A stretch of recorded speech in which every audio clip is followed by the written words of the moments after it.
नाज़रीन अस्सलाम वालेकुम। अब तक डॉक्टर दानिश के साथ हाजिर हैं।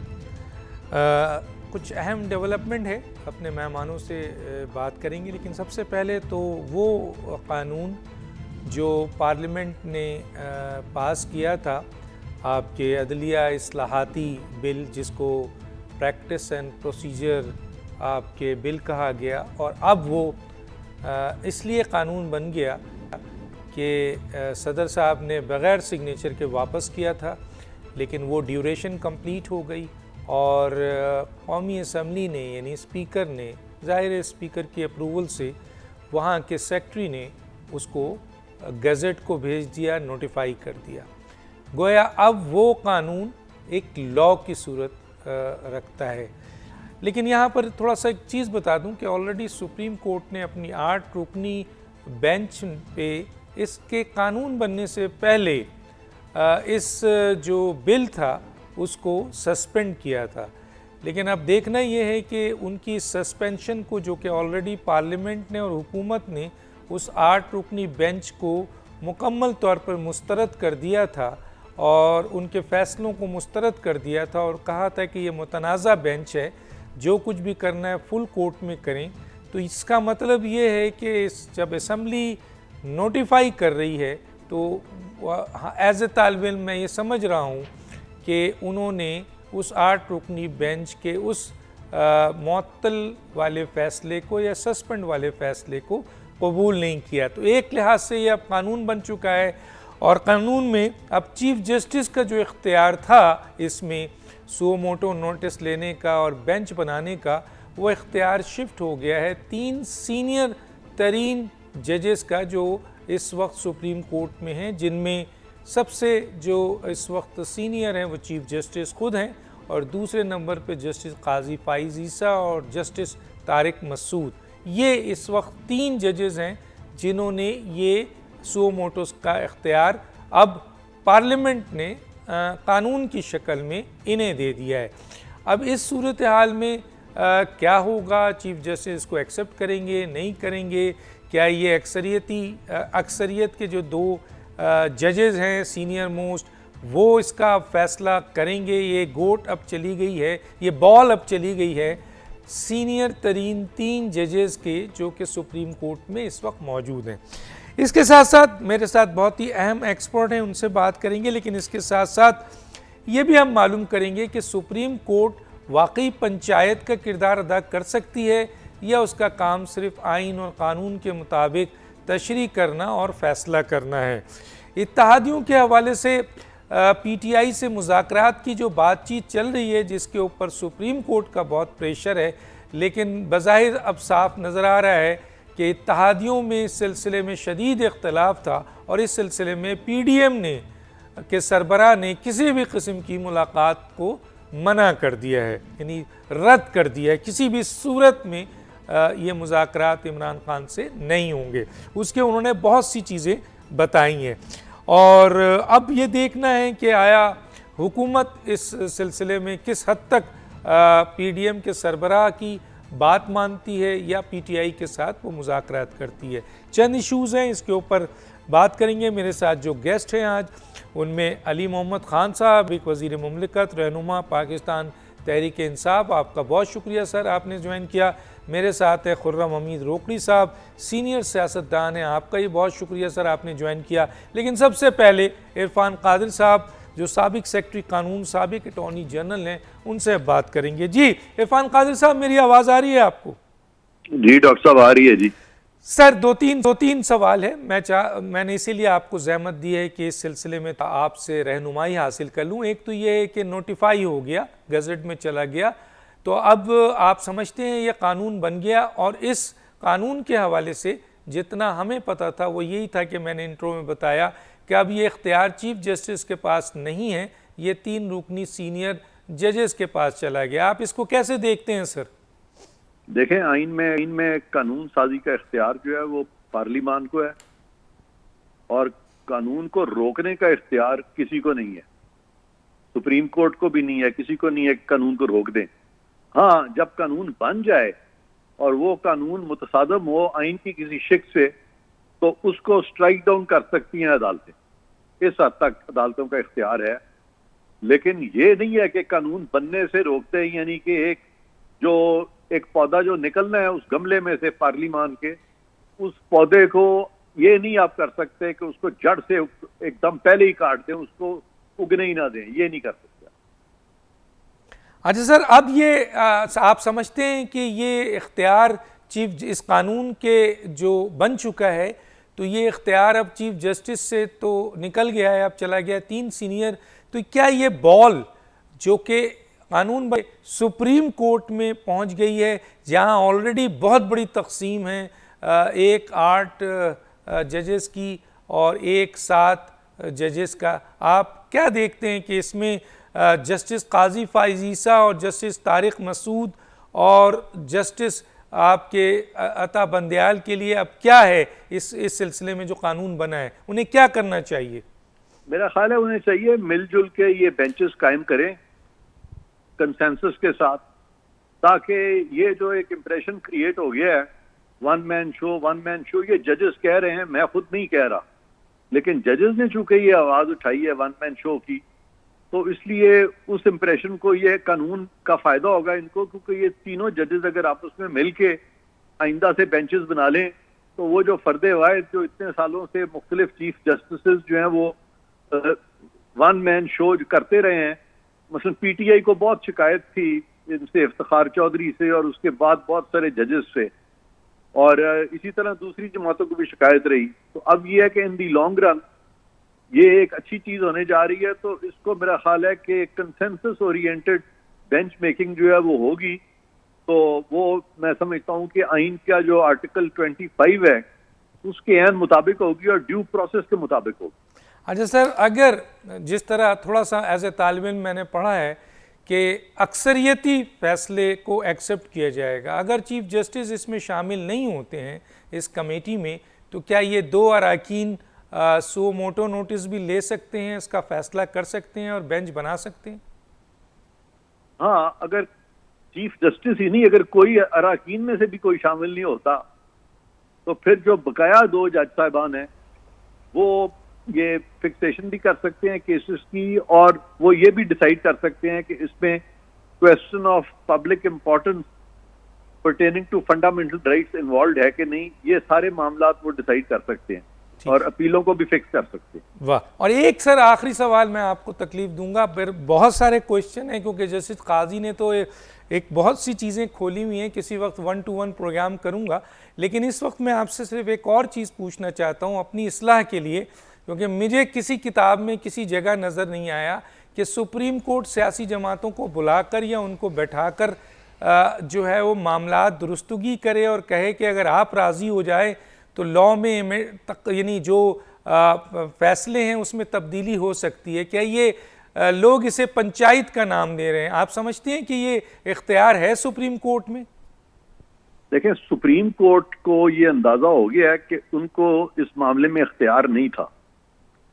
चूंकि इख्तियार नहीं था, अब उन्होंने ये कोशिश की है कि अगर सारी पार्टीज एग्री कर जाएं और वो उनको एक आर्बिट्रेटर की हैसियत दे दें, तो फिर एटलीस्ट उनकी कुछ लेजिटिमेसी ये बेंच शो कर सकेगा। तो इसलिए वो फेस सेविंग कर रहा है वो 3 मेंबर बेंच, क्योंकि उस 3 मेंबर बेंच के डिसीजन के खिलाफ सुप्रीम कोर्ट के अंदर से भी चूंकि आवाजें उठ गई हैं, पार्लियामेंट से भी आवाजें उठ गई हैं, तो वो अब इस चीज से निकलना चाहते हैं, वो फेस सेविंग चाहते हैं। लेकिन उनकी फेस सेविंग में कोई मदद नहीं कर रहा, क्योंकि एक जमात जो है वो तो कह रही है कि नहीं, आप तो बस अब 14 तारीख को जो इलेक्शन है वो करा दे, 14 मई को। वो खुद चाह रहे हैं कि कोई पिटीशन आए जिसमें कि वो इसको रिव्यू करें, या जिस तरह सिटीजन की पिटीशन जितनी स्पीड से एंटरटेन की गई है, इसीलिए की गई है कि इनको कहा जाए कि खुदा के वास्ते आप इकट्ठे होकर कुछ करें, ताकि हम पे जो इस वक्त जो बदनामी सुप्रीम कोर्ट की 3 जजेस की जो एक किस्म की वो हो रही है, जो उसके बारे में जो बातें आ रही हैं, वो उससे बचना चाह रहे हैं ये तीनों जजेस। ठीक है सर, बहुत शुक्रिया आपका, किसी स्टेज में बात करेंगे। बहुत शुक्रिया सर। अली मोहम्मद खान साहब, आपकी तरफ आते हैं। लॉयर भी हैं, मुफक्किर भी हैं, दानिश्वर भी हैं, लीडर भी हैं, बहुत कुछ है माशाअल्लाह।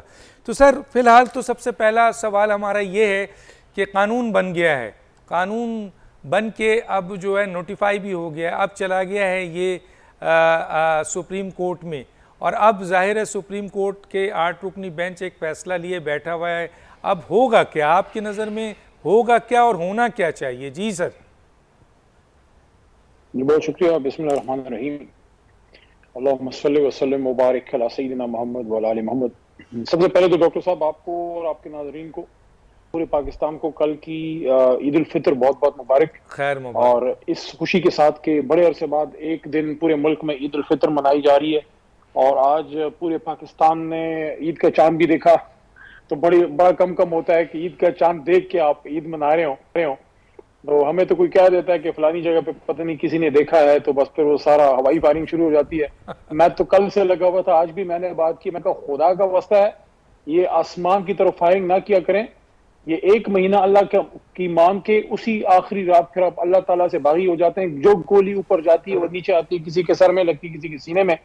तो ये मैं आपको बता दूं, मैं सब पख्तूनख्वा में हूँ, यहाँ पे बड़ी फायरिंग होती थी ईद की रात, इस वक्त तकरीबन ना होने के बराबर हुई है। तो ये एक और खुशी की बात है कि कम अज कम लोगों में सेंस जो है वो आ रहा है। लेकिन कुछ लोगों में सेंस नहीं आता, तो उसका तो मेरे पास कोई इलाज नहीं है। उसका इलाज तो हकीम लुकमान के पास भी नहीं था, और हकीम लुकमान को दुनिया से गुजरे काफी अरसा हो चुका है। हम भी यही समझते हैं। तो जो अपनी मकसद के लिए कानून साज हाँ, तो जो लोग अपनी मकसद के लिए कानून को रंग दे रहे हैं, तो उनका मेरे पास ईद की रात भी कोई इलाज नहीं है डॉक्टर साहब। तो मैं उनके लिए सिर्फ दुआ ही कर सकता हूँ। और 30 रोजे रखे हैं मुझ नाचीज ने। मैं 30 रोजों की वसातत से अल्लाह से दुआ करता हूँ कि जो लोग हिदायत याफ्ता नहीं है, अल्लाह उनको हिदायत दे। आमीन। देखिए डॉक्टर साहब, हाँ आप समझ गए। देखें, आप कह रहे हैं ये बड़ा यहाँ पे बात हुई, कानून किधर से कानून पास हो गया भाई? सुप्रीम कोर्ट मानते हैं कि नहीं? मैं तो हिंदुस्तान की सुप्रीम कोर्ट को नहीं मानता, मैं पाकिस्तान की सुप्रीम कोर्ट को पाकिस्तान के काम के हवाले से, आईन की तशरीह के हवाले से, फैसला साजी के हवाले से आखिरी अदालत मानता हूं अल्लाह की अदालत के बाद। देखें डॉक्टर साहब, कानून पार्लियामान को इख्तियार हासिल है, वो बना सकता है। मैं खुद पार्लियामान का हिस्सा हूं, मैंने हमेशा पार्लियामान की बात करनी है। लेकिन जो आइन और कानून इस्लाम के मुनाफी हो या आइन के बुनियादी ग्रुन नॉर्म के खिलाफ हो, वो इख्तियार फिर सुप्रीम कोर्ट के पास है। उसको स्ट्रक डाउन भी कर सकती है, और किसी भी स्टेज पे उसका नोटिस ले सकती है। इनिशियल स्टेज पे भी ले सकती है, और पास होने के बाद भी ले सकती है, असेंट होने से पहले भी ले सकती है, बाद में भी ले सकती है। तो अब जब 8 जजों का फैसला, 15 जज साहिबान की सुप्रीम कोर्ट में, 8 जो मेजॉरिटी जजेस हैं उनका फैसला है कि जब तक उनकी तरफ से उस फैसले पे जो उन्होंने कदगम लगाई है वो हटती नहीं है, तो कानून आपने भले पास किया हो, लेकिन वो नाफिजुल अमल तब तक नहीं होगा जब तक सुप्रीम कोर्ट का वो फैसला इनफील्ड है। और वो इनफील्ड तब नहीं रहेगा जब या ये अदालत खुद फैसला करे कि अब हमने वो फैसला अपना मुअत्तल कर दिया, या रिव्यू में कोई चला जाए, या 8 जजों के इस फैसले को लार्जर बेंच या फुल कोर्ट जो है वो खत्म कर दे। तब तक तो मेरे लिए मेरी सुप्रीम कोर्ट का फैसला जो है मुकद्दम है। अगर कोई इसको नहीं मानता, तो कल किसी ने जो है चांद देखा होगा, आज किसी ने ईद भी की होगी पाकिस्तान में, तो बगैर चांद के कोई ईद कर ले तो कर ले, वो उसकी अपनी मर्जी है। लेकिन मुल्क चलाना है तो आइन और कानून के मुताबिक जो है डॉक्टर साहब चलाना होगा। मुझे नाचीज की नाकिस राय मैं नहीं कहूंगा, क्योंकि लोग कहते हैं मेरी नाकिस राय, तो अगर नाकिस राय है तो फिर ना दें। मेरे ख्याल में मेरी राय मुकद्दम राय इसलिए दे रहा हूं, वो ये है कि आर्टिकल 184 सब आर्टिकल 3 वो सुप्रीम कोर्ट को थ्रू चीफ जस्टिस ये इख्तियार देता है कि वो सू मोटो ले सकता है। और अभी तक जब तक आइन में तरमीम ना हो, आप सुप्रीम कोर्ट के चीफ जस्टिस से ये इख्तियार नहीं ले सकते। और हम सब ये समझते हैं, सब एक मौके पे समझते थे, और अभी इस पे दो राय है कि इसमें अपील का राइट होना चाहिए, लेकिन अपील का राइट भी आईनी तरमीम से आएगा। आईनी तरमीम के लिए 2/3 अक्सरियत चाहिए, और मौजूदा असेंबली अगर सारी की सारी बैठ के पास भी कर दे तो 100 से ज्यादा मेंबरान नहीं है, तो 2/3 इस वक्त नहीं है। अच्छा, अली मोहम्मद साहब, चाहिए। अली मोहम्मद, बहुत अच्छी बात है। अली मोहम्मद साहब, जो लोग एक छोटा सा सवाल कह दूं, आइन अभी नाफिजुल अमल, आप आइन अभी नाफिजुल अमल है। आइन में तरमीम के लिए 2/3 अक्सरियत चाहिए। बिल्कुल सही, आई एग्री। इसका आखिरी फैसला सुप्रीम कोर्ट करेगी। I agree. मैं सिर्फ एक सवाल पूछना चाह रहा हूँ अपनी नॉलेज के लिए, आप बड़े वकील हैं, मैं तो अभी मतलब मुझे ये तो सर एक बात तय है ना कि चाहे कोई भी कानून हो, चाहे कोई भी फैसला हो, वो आइन सबसे मुकद्दम है, ठीक है सर। तो सर मुझे सुप्रीम कोर्ट का कोई एक आइन का आर्टिकल ये बता दें जिसमें 184(3) का इख्तियार चीफ जस्टिस को दिया गया आइन में। मेरे पास तो जितने भी आर्टिकल हैं उसमें सुप्रीम कोर्ट कहा गया है, और सुप्रीम कोर्ट को आर्टिकल 176 के तहत ये कहा गया है कि चीफ जस्टिस भी एक मेंबर हैं टोटल जजेस में से, और सारे के सारे एक्टिव जज वो सुप्रीम कोर्ट है। तो सर, और दूसरा ये है कि ये भी है कि सो मोटो जो है वो बुनियादी हकूक़ के बुनियाद पर लिए जा सकते हैं, हर चीज़ पे नहीं लिए जा सकते। तो दो चीज़ें यहाँ पे मुझे बता दीजिए कि कौन से आइन के आर्टिकल में चीफ जस्टिस को ये इख्तियार है कि वो सो मोटो नोटिस लें, ये ज़रा मुझे बता दें सर। 184(3) में ही है, क्योंकि सुप्रीम कोर्ट को रिप्रेजेंट सुप्रीम कोर्ट के चीफ जस्टिस करते हैं। नहीं सर, सॉरी मुझे सर यहाँ पर सर माजरत के साथ सर नहीं सर वो मुझे आर्टिकल कोट करें सर, आर्टिकल कोट करें। एक मिनट, वही आर्टिकल मैं आपको कोट कर रहा हूं सर। जिस तरह आपकी आर्मी को head chief of army staff का तरावारा नहीं सर, आपकी तरावारा नहीं सर, तरावारा नहीं, आजम पाकिस्तान तरावारा नहीं, नहीं सर, मैं क्यों मान लूं सर। आपने बात कर ली, अब जवाब सुन लें सर। आपने बात कर ली, अब जवाब सुन लें। अगर आपने मुल्क चलाना है पार्लियामानी सिस्टम के तहत, वजीर आजम पाकिस्तान के पास इख्तियार होता है कि वो अपनी काबीना सिलेक्ट कर सकता है, उसमें चेंज कर सकता है, किसको कौन सी मिनिस्ट्री देनी है और कब इसने असेंबली डिसॉल्व करनी है, वो इख्तियार वजीर आजम पाकिस्तान के पास होता है।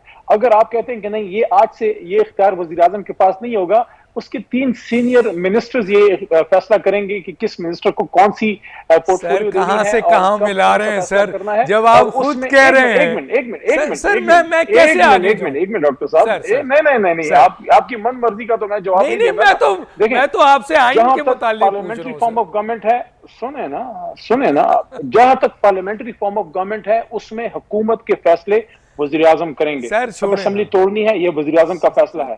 किसको आर्मी चीफ बनाना है, अगर वो कंसल्टेशन करता है उसकी अच्छाई होगी, जिस तरह अभी शहबाज शरीफ साहब ने अपनी काबीना के लोगों से की है। लेकिन सर मैं मुझे क्योंकि दूसरे गेस्ट को भी जाना है, इसी तरह मैं दूसरे गेस्ट को जाना है, मैं दोबारा आऊंगा, मैं दोबारा बनाता है। मैं खुर्रम हमीद रोकड़ी से, मैं सर खुदा के लिए थोड़ा सा नहीं लेना, ये सर मेरी बात सुने सर, 180 आप खुद सर मुझे आप बोलने नहीं दे। तरमीम नहीं, अच्छा ठीक है, यही तो मैं कह रहा हूँ, यही तो मैं आपसे कह रहा हूँ, यही तो मैं कह रहा हूं कि वजीर आजम के सवाबदीदी इख्तियार या रूल्स को आप 184(3) से ना मिलाएं, जिसके लिए 2/3 मेजोरिटी की जरूरत है। यही तो मैं आपसे कहना चाह रहा हूँ। एक और बात नहीं, अभी ना करें, मैं रोकड़ी साहब से, मैं रोकड़ी साहब, आपने कहा कि बुनियादी ये भी पॉइंट ले लें, फिर मुझे सर फिर मैं मुझे रोकड़ी, चले आप बोल लें, फिर मैं बाद में रोकड़ी साहब की तरफ जाता हूँ।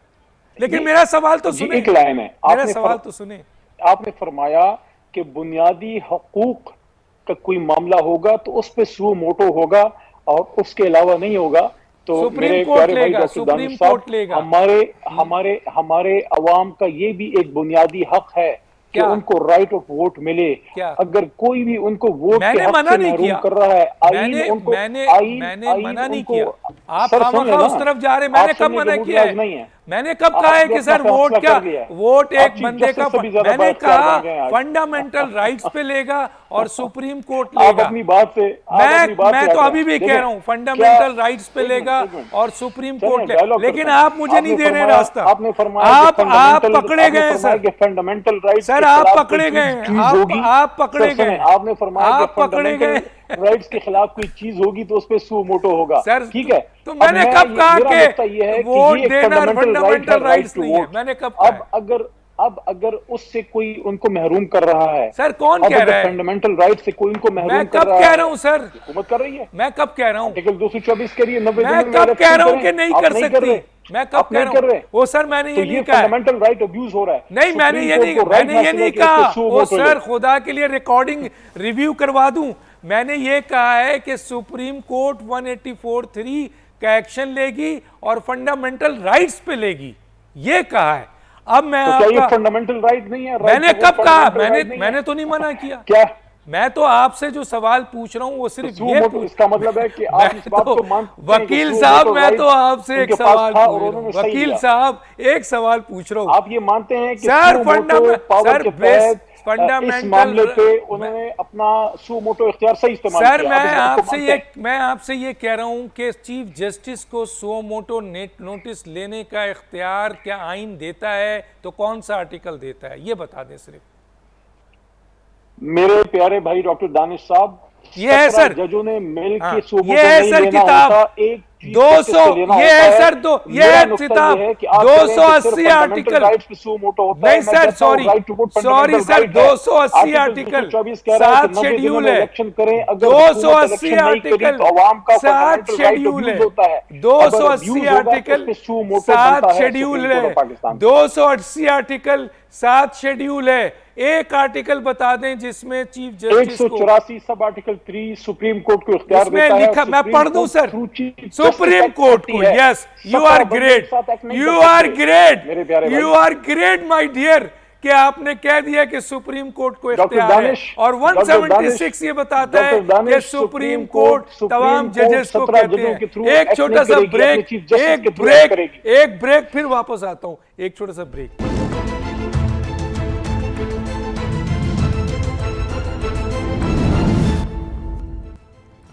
वेलकम बैक जी।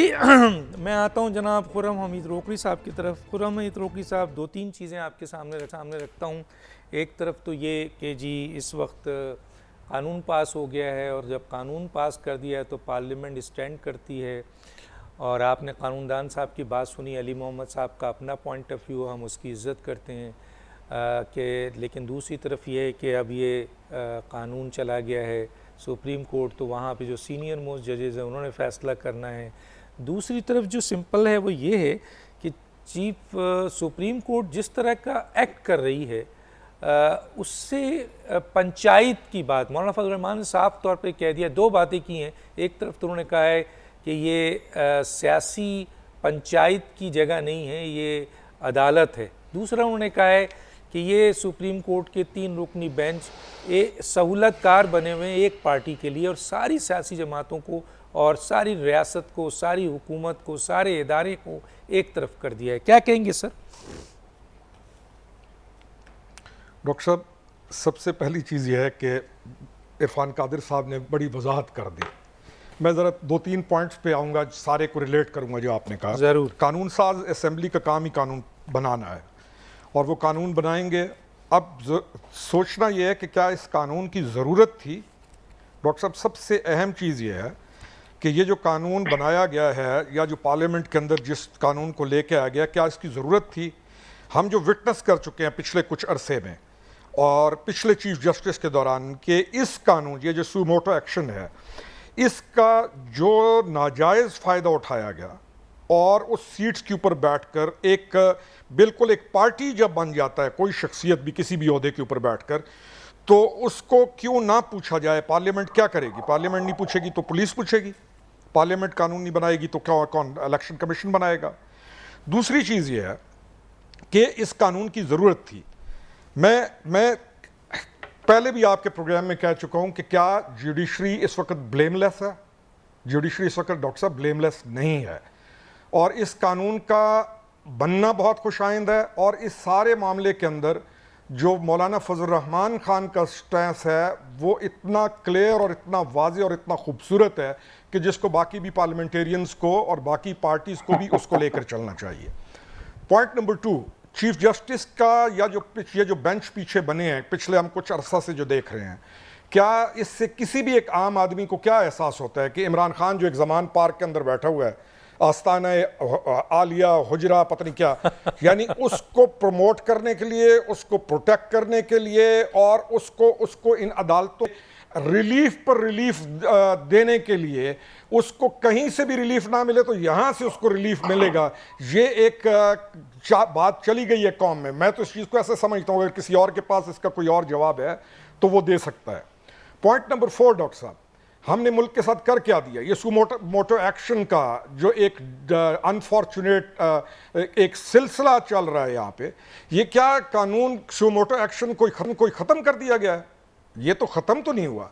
ये सुप्रीम कोर्ट के पास गया है, एक बंदे से, एक फर्दे वाहिद से हटाकर सुप्रीम कोर्ट की तरफ चला गया है। उसकी उसकी उसकी नोक पलक दुरुस्त की गई है और उसको थोड़ा इस तरीके से रख दिया गया है कि भाई ये नहीं है कि सुबह आप सुमोटो लें और जो मर्जी आप काम कर दें, जो आपको बंदा पसंद आता है। आपका जो पॉइंट अगला था कि ये जो पंचायत के, ये सुप्रीम कोर्ट का काम पंचायत है डॉक्टर साहब, हजारों इल्तवा के केसेस, लाखों केसेस पड़े हुए हैं, 55,000 बच्चे कत्ल और पता नहीं कौन कौन सी 55,000 प्लस केसेस पड़े हुए हैं। उन केसेस को छोड़कर पंचायतें हो रही हैं, और वो भी पॉलिटिकल पार्टीज की, और वो भी प्रेशर डाल के, पॉलिटिकल पार्टीज की पंचायत, और उसमें एक प्रेशर एग्जर्ट करके, प्रेशर डाल के एक पार्टी को, मोहम्मद अली खान की जो पार्टी है, इनकी तरफ प्रेशर डाल के कि इनका वजन बरकरार रहे। और वो जो जमान पार्क में बैठा हुआ है वो कहता है मैं किसी के साथ मिलने को रेडी नहीं हूं। यानी मुझे कौन कि ये सुप्रीम कोर्ट है, वकील तो नहीं है डॉक्टर साहब, ये सुप्रीम कोर्ट है, ये वकालत नहीं है। यहां पे वकालत का काम हमें नजर आ रहा है। अगर कोई इसको माने ना माने, हमारे सामने है, मैं एक कॉमन सिटीजन के तौर पे इस चीज को विटनेस कर रहा हूं। क्यों करें पंचायत? आप क्यों पार्टीज को बुलाएं और आप कहें जी पंचायत करो? क्यों उसके साथ बैठ के पंचायत करो? किसके साथ बैठ के भाई पंचायत करो? आप उसको अपने एक कोर्ट के हियरिंग पे बुला लें।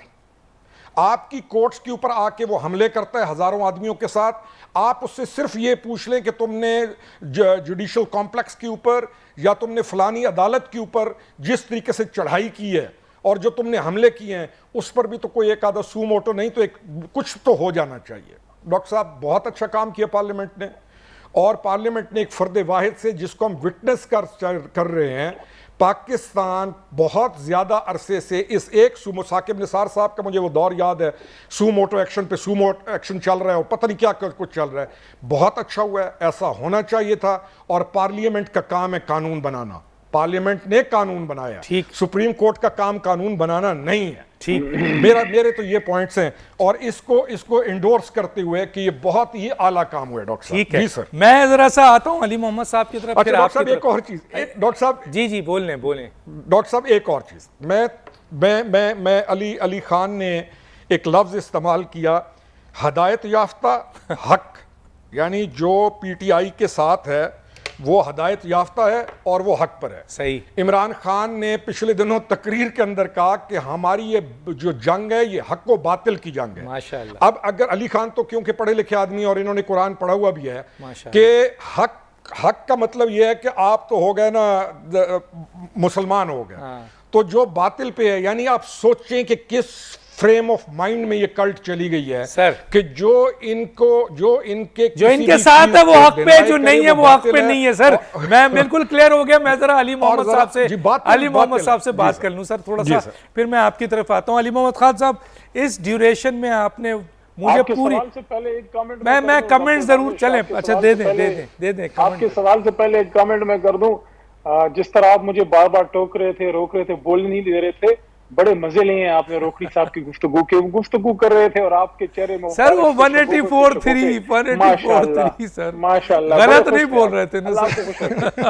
चलें सवाल करें। सर मेरा सवाल ये है कि इस दौरान के ये आपको 5 मिनट मिला इनके स्टेटमेंट का और तकरीबन 3-4 मिनट मिला ब्रेक का, तो उसमें 184.3 आपने पढ़ लिया होगा सर, और नहीं पढ़ा है तो मैं पढ़ दूं सर। सर आप सवाल करें। चले अब मैं आगे बढ़ता हूं, इसको छोड़ देता हूं। सर मुझे ये बताइए। नहीं किसी चीज को ना छोड़ें। नहीं सवाल करें सर। तो सवाल क्या करूंगा, तो 184.3 पढ़ूंगा तो फिर वो सब चीजें खुल जाएंगी। मैं आगे चलता हूं सर। मुझे डॉक्टर साहब मुझे जरा सवाल कर दूं। सवाल कर दूं। ईद की रात कौम को नहीं, सवाल से पहले मेरा जवाब सुन लेना आप इस मुस्कुराहट पे। ईद की रात को कौम को गुमराह होने से हम सब ने बचाना है। कौन कर रहा है सर? तो ये कानून ये फैसला कौन करेगा या बुरा है? ये फैसला कौन करेगा कि ये फैसला कौन करेगा? से मजबूर है। नहीं फिर मुझे बताए ना फैसला कौन करेगा? 1 मिनट के लिए आप 1 मिनट के लिए मुझे खुर्रम हमीद रोकड़ी साहब समझ लें। चलें आप आराम से समझाएंगे, जब तक आप मुझे अली मोहम्मद समझेंगे। 1 मिनट आप अपनी आदत से 1 मिनट डॉक्टर दानिश आप ऐसे तो नहीं थे, क्या हो गया आपको? यार ऐसे ही हूँ भैया। मैं ये अर्ज कर रहा हूँ। अच्छा मेरी बात तो सुन लेना। अच्छा देखें, ये कानून जो आप क्लेम कर रहे हैं कि पास हो गया है, अच्छा है या बुरा है, ये अच्छा है या बुरा है इसका फैसला तब होगा जब सुप्रीम कोर्ट का वो फैसला सामने से हट जाएगा, क्योंकि जब तक सुप्रीम कोर्ट ऑफ पाकिस्तान का वो फैसला मौजूद है, ये कानून अभी अमल में नहीं आया। और अगर बहुत ही ज्यादा जो आपके मेहमान थे जो प्रोग्राम में शिरकत करना मुनासिब नहीं समझा, अपने स्टेटमेंट देके निकल गए, तो कादिर साहब को मेरे ख्याल में जैसे ही वो फैसला 8 जजेस का आना चाहिए था, रिव्यू पिटीशन डालनी चाहिए थी उसके खिलाफ सुप्रीम कोर्ट में कि जनाब इस सुप्रीम कोर्ट के पास ये इख्तियार नहीं है, आप कानून को जो है मुअत्तल नहीं कर सकते। यहाँ पे आपके प्रोग्राम में आके स्वीपिंग स्टेटमेंट दे के निकल जाना, और भाई सुप्रीम कोर्ट के आप वकील हैं, आप हुकूमत के नुमाइंदे, आप जाएं, आप ही कल चले जाते, सुप्रीम कोर्ट खुली हुई थी, अभी ईद के बाद फिर चले जाएं और उनको कहें कि भाई आप जज इसका फैसला गए नहीं है, वो गए नहीं मानता, वो हमने लेकिन जब देखें ये मैं ना मानू वाली पॉलिसी, अगर आप कहेंगे तो नेक्स्ट प्रोग्राम में उनको बैठा लेंगे आपके साथ सर। दूसरा उनको अभी बुलाए ना, अभी फोन पे नहीं सर, उनके पास टाइम नहीं था, मैंने 5 मिनट लिया है, 5 मिनट उनका टाइम लिया था। सुने ना, यहाँ पे रोकड़ी साहब ने ये बात, मैं हूँ बैठा हुआ सर, मैं तालिब इल्म हूँ सर, बैठा हुआ हूँ। मैंने ये अर्ज किया कि मेरी दुआ है, मेरी दुआ है कि हम सबको जो है हिदायत मिले, आमीन। जिस चीज को हिदायत चाहिए अल्लाह ताला सबको हिदायत दे, आमीन। अल्लाह ताला सबको हिदायत दे, जो अपने जाती मकासद के लिए सियासी छोटे से नन्हे मुन्ने मकसद के लिए अपनी सुप्रीम कोर्ट पे हमलावर हैं, उनको भी अल्लाह जो है हिदायत दे, जो सियासत में रहते हुए अवाम के पास जाने से भाग रहे हैं उनको भी अल्लाह हिदायत दे, जो 90 दिन के अंदर इलेक्शन करवाने से भाग रहे हैं अल्लाह ताला उनको भी हिदायत दे। अब आगे बात करें। अच्छा, अब आगे बात करूं सर, मुझे सिर्फ ये बताएं सर कि ये जो आप कल तक बिल्कुल इस मौजूदा हुकूमत के किसी भी फर्द से बात करने को तैयार नहीं थे और आपका ख्याल था कि ये चोर तैयार नहीं थे, आप कभी भी तैयार नहीं थे सर। इमरान खान का स्टेटमेंट है, सुना दूं कि मैं इन लोगों से बात नहीं करूंगा किसी भी सूरत में। नहीं, ये नहीं है डॉक्टर साहब, आप आज यहाँ लॉक कर लें, आप एक लॉक कर लें यहाँ पर जुमला, कि अगर मैं लॉक नहीं लॉक कर लें, पूरा प्रोग्राम ही लॉक कर रहे हैं। मैं कह रहा हूँ ताले लगा के चाबी फेंक दे, लेकिन मेरी बात सुन लें। हाँ बताएं। यहाँ पे हमारे बड़े ही मौजूद मेहमान भी हैं, एहतराम है रोकड़ी साहब का, उनने खान साहब के हवाले से एक बात की कि खान साहब ने कहा कि मैं बात नहीं करूंगा, तो खान साहब ने तो कहा है अब कि मैं बात करूंगा, लेकिन रोकड़ी साहब को या आपको मौलाना फजल रहमान साहब की बात क्यों नहीं सुनाई दे रही, या आप उस पर बात नहीं करना चाह रहे, जो कह रहे हैं कि इमरान खान साहब जो हैं, इमरान खान को हटना चाहिए, उनसे बात नहीं हो सकती, मैं बात नहीं करूंगा, फितना है, फलाना है। देखें, फितना में इतना इधर कोई नहीं है, ना आप है ना हम है। यहाँ यहूदी एजेंट भी लोगों को ना कहें, यहाँ जो भी मुगलजात कोई दूसरे के बारे में कहता है, चाहे हमारी तरफ चाहे उनकी तरफ, उससे हटके 22 करोड़ का मुल्क है, संजीदा लोगों की तरह, सीनियर लोगों की तरह, सबकी 60 साल से 65 साल से ज्यादा उम्र है। बुरा लगता है मेरे जैसे 40-45 साल का बंदा उनको बात करे। आप बैठे भाई, कौम के इस मसले से निकालें। सुप्रीम कोर्ट का तो पूरी कौम पे एहसान है, सारे लड़ मर रहे थे, सारे एक दूसरे को गुत्तम गुत्था थे, सुप्रीम कोर्ट ने बीच में आके सीज फायर कराया आईन की ताकत से, और ये भी कहा है पंचायत नहीं है, आपको कहा है आप बड़े सियासतदान बनते हैं, आप बैठ के मसला हल करें, अदरवाइज फिर आईन का हथौड़ा आ रहा है। सियासतदान अगर बनना है तो इलेक्शन लड़े ना सर, कानून और आईन इलेक्शन लड़े ना सर, आपके मुकाबले में आके इलेक्शन लड़े क्यों कह रहे हैं सर, आपके मुकाबले में इलेक्शन लड़ने, मैं तो आपको सर, जिसने पंचायत करनी है, सियासत करना है, वो इदारों से बाहर आकर आपसे इलेक्शन लड़े सर। और मुझे पूरी उम्मीद है अली मोहम्मद साहब ऐसे लोगों को बुरी तरीके से शिकस्त दे देंगे। मैं एक छोटे से ब्रेक में जाऊंगा नाज़रीन, फिर आता हूं जरा रोकड़ी साहब की तरफ।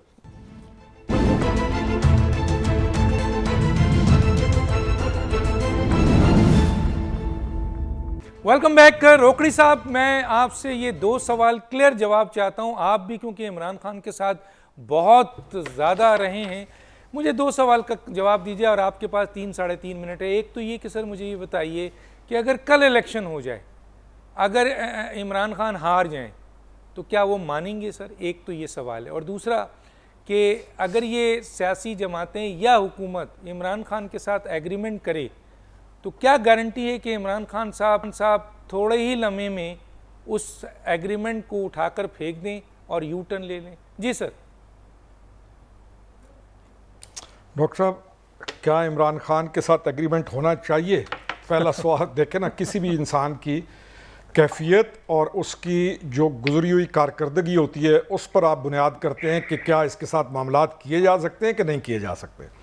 इमरान खान के साथ आप कोई एग्रीमेंट नहीं कर सकते। इमरान खान की कोई बात अपनी बात नहीं है। वो यहाँ पे एक चीज़ को डिक्लेयर करेगा, वापस घर जाएगा तो कहीं ना कहीं से कुछ सितारे या कहीं ना कहीं से कुछ चीज़ें आएंगी, कुछ कानों में आएगा, कुछ क्या आएगा, and he will change his decision. और अली खान को इस चीज़ का पता है कि डिसीजन कैसे चेंज होते हैं। इमरान खान को सीरियस क्यों लिया जाए? पहली चीज़ यह है कि why should he be taken seriously, क्यों? एक personality at the age of 74, 74 साल की उम्र में, और आज कल का जो बयान है वो एक बयान है कि पाकिस्तान को, यानी ही इज़ थ्रेटनिंग द इदाराज एंड ऑल दैट, लोगों को इंट्रीग कि जी ये मशरकी पाकिस्तान की तरफ मिसाल दे कि ही इज़ टेकिंग, यानी ये चीज़ें किस तरफ लेके जा रही हैं और हम किस चीज़ को भुगत रहे हैं। मेरा तो सादा सा सवाल है कि 4 साल की जो गवर्नमेंट थी, जो 4 साल आपको मिले थे, आपने उन 4 सालों में क्या किया? और आज आप उस्मान बुज़दार साहब को दोबारा टिकट दे के दोबारा अपना heart favourite candidate chief minister के लिए ला रहे हैं। ये लोगों को सोचना चाहिए कि किस तरफ चीज़ जा रही है। डिसीजंस इमरान खान के नहीं होते, डिसीजंस कहीं और होते हैं। इमरान खान अभी भी कोई चीज़ बैठ के करे, घंटे के बाद वो चीज़ तब्दील हो जाएगी। अब इस पर एतबार करना, आई डोंट थिंक सो कि किसी भी सूरत कोई भी सेन आदमी, यानी अल्लाह के रसूल सल्लल्लाहु अलैहि वसल्लम की एक हदीस मुबारक सबसे इस पे मुहक्कम है कि 2 दफ़ा मोमिन सुराख से नहीं डसा जाता। एतबार कोई क्यों करेगा, क्यों? मुझे ये बताएं जी, मैं तो ये समझता हूँ। जी डॉक्टर साहब। ठीक है सर, मैं अली मोहम्मद साहब को 1 मिनट देता हूँ और सिर्फ इनसे ये पूछता हूँ, ग्राउंड रियलिटीज़ तो ये है सर, आप कहते हैं 80% अफराद आपके साथ है, ना लॉन्ग मार्च में है, ना जेल बरों में आती है, ना आपके जलसों में आती है, लेकिन आप फिर भी ये दावा करते हैं अगर सर कल इलेक्शन करा दिया जाए और आप इलेक्शन में हार जाएं, जो कि ग्राउंड रियलिटीज़ यही है कि आप हार जाएंगे, तो फिर क्या आप ये गारंटी देंगे सर कि अर्ली इलेक्शन हो जाए, जो भी रिजल्ट है आप मानेंगे? 1 मिनट है सर आपके पास। डॉक्टर साहब, मेरा तो आपके इस सवाल पे ही एतराज है जो आपने सवाल किया है कि अगर इमरान खान साहब इलेक्शन हार जाते हैं तो क्या मानेंगे। आप ये सवाल भी तो कर सकते हैं कि जिस तरह लग रहा है कि फजल रहमान साहब और शहबाज साहब और ये सारे मिलकर इलेक्शन हारने लगे, क्या ये मान जाएंगे? ये क्या सवाल है? दावा नहीं कर रहे हैं ना इमरान खान साहब के हवाले से मेरे से सवाल करें, आप इमरान खान साहब के हवाले से मेरे से सवाल करें, और जिनको रोकड़ी साहब रिप्रेजेंट कर रहे हैं उनके हवाले से मुझे सवाल करें। अब आप मेरे से पूछेंगे कि फजल रहमान साहब मानेंगे, मुझे क्या है मैं फजल रहमान साहब की ब्याह पे बात करूं। दूसरी चीज ये यहाँ ये बात की गई कि इमरान खान साहब से बात नहीं होनी चाहिए, ना करें आप बात। इसका मतलब आप अवाम से बात नहीं करना चाहते। अवाम के पॉपुलर लीडर से बात ना करने का क्या मतलब है?